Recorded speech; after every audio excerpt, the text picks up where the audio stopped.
Hey everyone, welcome back. In today's tutorial, I'm going to show you how to use one of the most powerful tools in Power BI, the Calculate function. By the end of this video, you'll understand exactly how Calculate works, why it's so essential for advanced data analysis, and how you can use it to get precise answers in your Power BI reports, even when your filters or slicers are changing. So let's dive right in. Let's start off by heading over to the measure table that I've already set up in my Power BI file. If you don't have a separate table for your measures yet, no worries, you can create one anytime, but organizing your measures in a dedicated table can really help keep things tidy as your report grows. It's kind of like organizing your important files in one folder on your computer. It just makes everything easier to manage in the long run. Now, to create our new measure, you'll want to right-click on that measure table and choose New Measure. This opens up the formula bar where we can write our DAX formula. Here's a quick tip. In the description, you'll see the formula I'm using today, but you'll need to adjust the names if your tables or columns are different in your own file. It's all about matching your data model. So let's actually write out our example.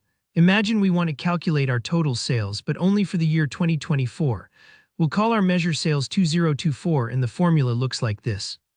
Sales 2024 equals calculate, open parenthesis, sum of sales amount, followed by sales year equals 2024, then close the parenthesis. I'll put this full formula in the video description so you can easily copy it.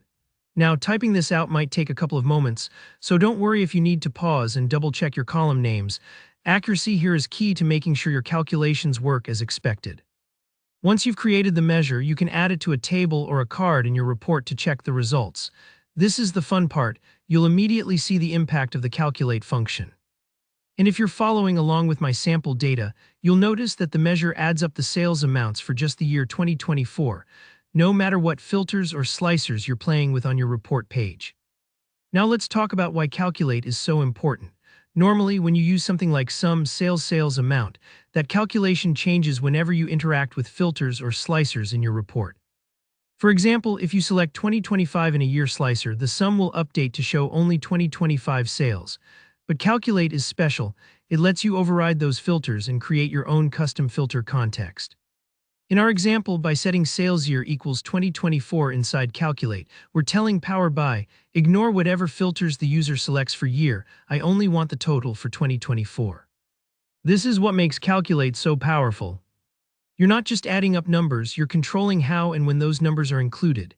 Think of it like setting special rules for your analysis that always apply, no matter what. For reference, here's what's happening in our sample data. Electronics in 2024 is phone sales at 20,000 and laptop sales at 30,000, so together that's 50,000. Clothing in 2024 is 15,000 and furniture is 18,000. That means the total you'll see for sales 2024 is 83,000.